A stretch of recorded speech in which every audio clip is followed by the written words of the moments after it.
নারীর টানে বাড়িতে ঈদ উদযাপন করে ছুটি শেষে রাজধানীতে ফিরছেন কর্মজীবীরা। বাস টার্মিনালে ভিড় তুলনামূলক কম থাকলেও ঢাকায় ফেরা ট্রেনগুলোতে ছিল যাত্রীদের ভিড়। ছিল বরাবরের মতো আসন সংকটের অভিযোগ। মেজবা হাসানের রিপোর্ট। এই ঈদে দেশ জুড়ে কেনাকাটার ফুর্তি হবে শুধু বিকাশে, সাথে ডিসকাউন্ট কুপন, ইনস্ট্যান্ট ক্যাশব্যাক।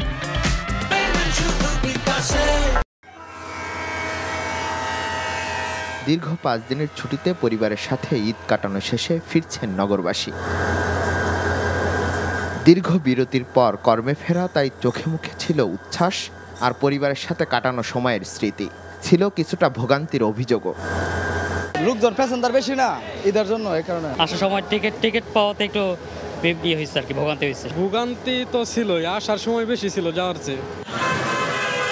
তবে সড়কে যানজট ও ট্রেনের শিডিউল বিপর্যয় না থাকায় স্বস্তি প্রকাশ করেন যাত্রীরা। আবার কর্মব্যস্ততা দিন শুরু হয়ে যাবে আজকে থেকে। না তেমন ভোগান্তি হয়নি, খুব আনন্দে, অনেক ভালো, অনেক মজা করলাম। আলহামদুলিল্লাহ অনেক ভালো কাটছে, ভালোভাবে আসতে পারছি আমরা। না, ভাড়া মোটামুটি সীমিতের ভিতরেই আছে। রাজধানী স্বরূপে ফিরতে সময় লাগবে আরও কয়েকদিন। Mezba Hasan, NTV news, Dhaka. টানা 5 দিন ছুটির পর অফিস, আদালত, ব্যাংক ও আর্থিক প্রতিষ্ঠান খুলেছে। তবে স্বাভাবিক দিনের মতো নেই কর্মচাঞ্চল্য। ব্যাংক পাড়া ও বাণিজ্যিক এলাকা মতিঝিলেও নেই কর্মব্যস্ততা। ঈদ ছুটির পর প্রথম দিনের অফিস হওয়ায় যারা কর্মস্থলে ফিরেছেন তারা নিজেদের মধ্যে শুভেচ্ছা বিনিময় করছেন। সচিবালয়ে স্ব মন্ত্রণালয়ে মন্ত্রী ও সচিবরা অফিস করছেন। ঊর্ধ্বতন কর্মকর্তাদের সাথে তারা কুশল বিনিময় করেন। তবে 2-1 দিনের মধ্যে আগের চিরচেরা রূপে ফিরবে অফিস, আদালত এবং শিল্প কলকারখানাগুলো। এই ঈদে দেশ জুড়ে কেনাকাটার ফুর্তি হবে শুধু বিকাশে, সাথে ডিসকাউন্ট কুপন, ইনস্ট্যান্ট ক্যাশব্যাক। শিক্ষামন্ত্রী ব্যারিস্টার মহিবুল হাসান নওফেলের বিরুদ্ধে মানহানিকর বক্তব্যের অভিযোগে ঢাকা বিশ্ববিদ্যালয়ের সাবেক ভিপি নুরুল হক নূরের বিরুদ্ধে গ্রেফতারি পরোয়ানা জারি করেছে চট্টগ্রাম বিভাগীয় সাইবার ট্রাইব্যুনাল। মামলার বাদী অ্যাডভোকেট শাহরিয়ার তানিম জানান, শিক্ষামন্ত্রীর বিরুদ্ধে কটূক্তিমূলক বক্তব্যের অভিযোগে 2022 সালে নূরের বিরুদ্ধে একটি মামলা করেন তিনি। আদালত অভিযোগ তদন্তে সিআইডিকে দায়িত্ব দিলে গত 6 ফেব্রুয়ারি আদালতে বাদীর পক্ষে প্রতিবেদন দেয় সিআইডি। আজ মামলার ধার্য তারিখে আদালত নূরের বিরুদ্ধে গ্রেফতারি পরোয়ানা জারি করে।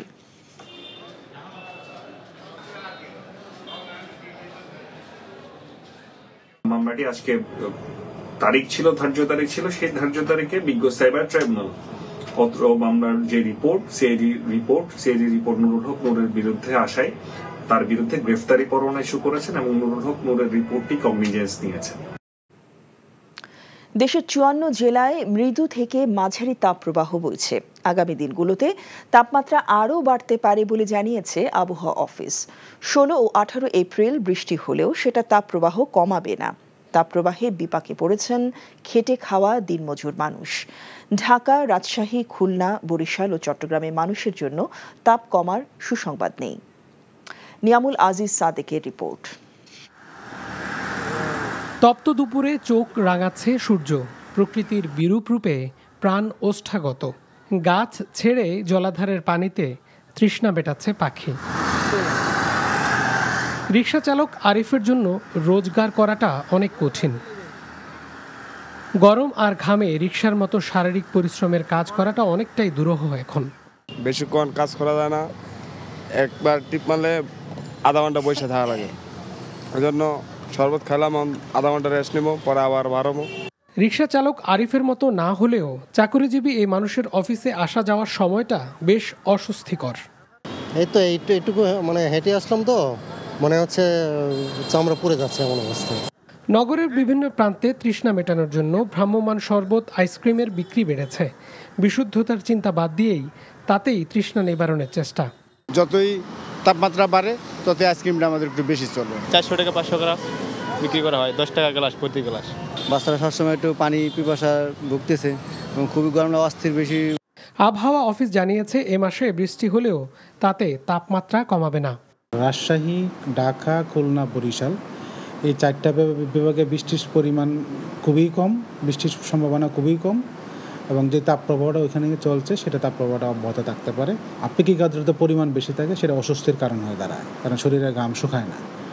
রংপুর, সিলেট, ময়মনসিংহ বিভাগীয় শহরে বৃষ্টিপাতের পরিমাণ বাড়তে পারে। তখন এসব এলাকায় তাপমাত্রা কমার সম্ভাবনা রয়েছে বলে জানিয়েছে আবহাওয়া office. Niamul Aziz Sadek, NTV news, Dhaka. বিএনপিকে পারলে তাদের ৬০ লাখ বন্দী নেতাকর্মীর তালিকা প্রকাশ করার চ্যালেঞ্জ ছুড়ে দিয়েছেন আওয়ামী লীগের সাধারণ সম্পাদক ওবায়দুল কাদের। সকালে ধানমন্ডিতে দলীয় সভাপতি রাজনৈতিক কার্যালয় ব্রিফিংয়ে এই চ্যালেঞ্জ দেন তিনি। ওবায়দুল কাদের বলেন, ৬০ লাখ নেতাকর্মী আটক আছে। বিএনপির এমন তথ্য শুধুই মিথ্যাচার। দেশের স্বাধীনতা ও সাংস্কৃতিক চেতনায় বিএনপি বিশ্বাস করে না অভিযোগ করে ওবায়দুল কাদের বলেন, দলটির জন্মই হয়েছে দেশের স্বাধীনতাকে ধ্বংস করার জন্য। দ্রব্যমূল্যের ঊর্ধ্বগতি প্রসঙ্গে তিনি বলেন, যতদিন পরিস্থিতির উন্নতি না হয় দরিদ্রদের জন্য সরকারের সহযোগিতা কর্মসূচি অব্যাহত থাকবে। আন্দোলন করার শক্তি, সামর্থ্য, সাহস সবই তারা হারিয়ে ফেলেছে। মির্জা ফখরুলকে চ্যালেঞ্জ করছে, ৬০ লাখ বন্দী বিএনপির নেতাকর্মী, এদের তালিকাটা অবিলম্বে প্রকাশ করে, না হয় মিথ্যাচারের জন্য জাতির কাছে ক্ষমা চাইতে হবে। জনগণকে প্রতারিত করে সরকারের মন্ত্রীরা মানসিক শান্তি খুঁজছেন বলে অভিযোগ করেছেন বিএনপির সিনিয়র যুগ্ম মহাসচিব রুহুল কবির রিজভী। দুপুরে দলের কেন্দ্রীয় কার্যালয়ে সংবাদ সম্মেলনে তিনি আরও বলেন, ঈদে সাধারণ মানুষ দুর্দশার মধ্যে কাটিয়েছে। ধনীদের কেনাকাটার পরিমাণ বাড়লেও ঈদে মধ্যবিত্তদের ক্রয় ক্ষমতা কমেছে বলেও মন্তব্য করেন। আওয়ামী লীগ সাধারণ সম্পাদককে উদ্দেশ্য করে তিনি বলেন, জিয়াউর রহমান কোন সেক্টরে মুক্তিযুদ্ধ করেছেন তা না জানলে ওবায়দুল কাদের স্বাধীনতার বিপক্ষ শক্তি।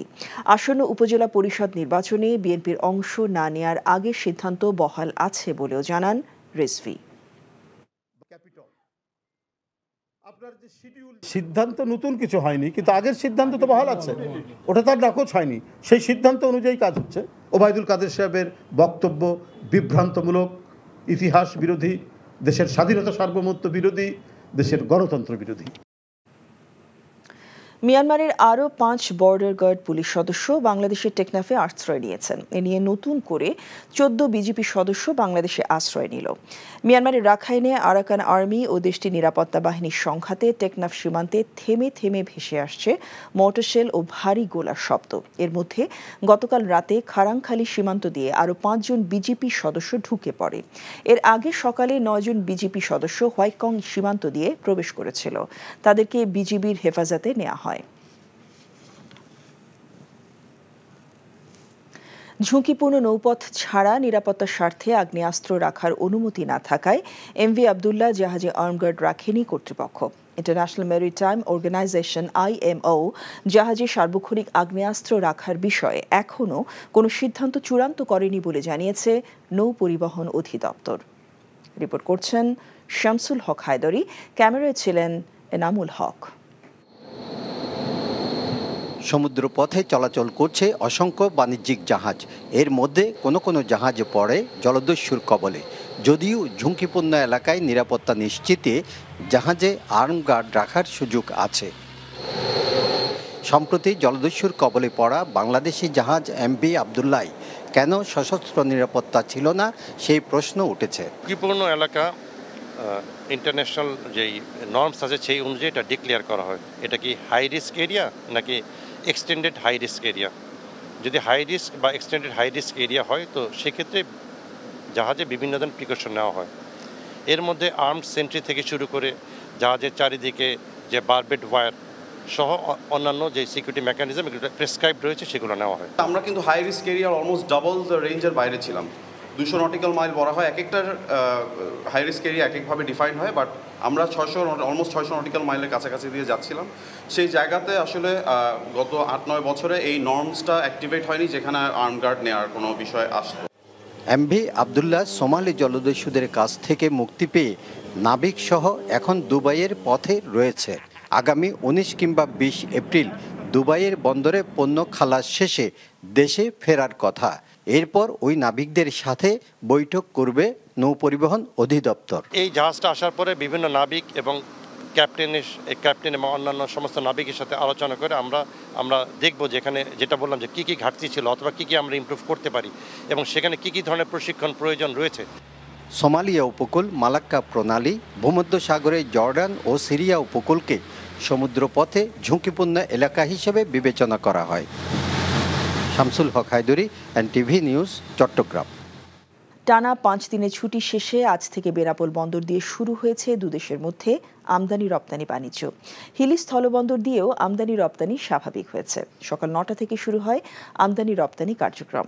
ঈদ উল ফিতর উপলক্ষে 10 থেকে 14 এপ্রিল পর্যন্ত 5 দিন এ বন্দর দিয়ে ভারতের সঙ্গে আমদানি রপ্তানি বাণিজ্য বন্ধ ছিল। তবে এ সময় দুই দেশের বৈধ পাসপোর্টধারী যাত্রী পারাপার ছিল স্বাভাবিক। গত 5 দিনে 27,000 পাসপোর্ট যাত্রী ভারতে যাতায়াত করেছে। এদিকে পবিত্র ঈদ উল ফিতর ও পহেলা বৈশাখ উপলক্ষে টানা 6 দিন বন্ধ থাকার পর আজ সোমবার থেকে হিলি স্থলবন্দর দিয়ে ফের পণ্য আমদানি রপ্তানি শুরু হয়েছে। ফলে স্বাভাবিক হয়েছে বন্দরের অভ্যন্তরীণ সকল কার্যক্রম। নানা আয়োজনে সাভারে পালিত হয়েছে পহেলা বৈশাখ। বিরুলিয়া ইউনিয়নের বটতলা এলাকায় বর্ষবরণের আয়োজন করে বাংলাদেশ আওয়ামী সাংস্কৃতিক ফোরাম। দুদিন ব্যাপী এই উৎসবের উদ্বোধন করেন বাংলাদেশ আওয়ামী সাংস্কৃতিক ফোরাম কেন্দ্রীয় কমিটির সভাপতি সাইদুর রহমান সজল। অনুষ্ঠানে গুণী শিল্পীরা বর্ষবরণের গান পরিবেশন করে মাতিয়ে রাখেন দর্শকদের। পৃথিবীর কোনো দেশে কোনো নদী হয়তো এত সহজে বয়ে যায় না। বুঝিয়ে দাও।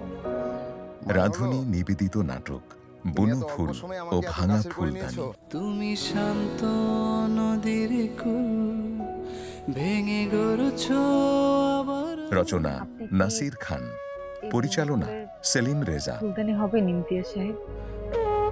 আমি তো একটা ভাঙা ফুলদানি। দেখবেন ষষ্ঠ দিন বাংলাদেশ সময় রাত 9:15 এবং নিউ ইয়র্ক স্থানীয় সময় সকাল 11:15 এনটিভিতে। রাধুনী রেডিমিক্স মাংসের মশলা, ব্যাস হয়ে যাবে ঝটপট দারুণ রান্না। এই ঈদে দেশ জুড়ে কেনাকাটার ফুর্তি হবে শুধু বিকাশে। সাথে ডিসকাউন্ট কুপন, ইনস্ট্যান্ট ক্যাশব্যাক।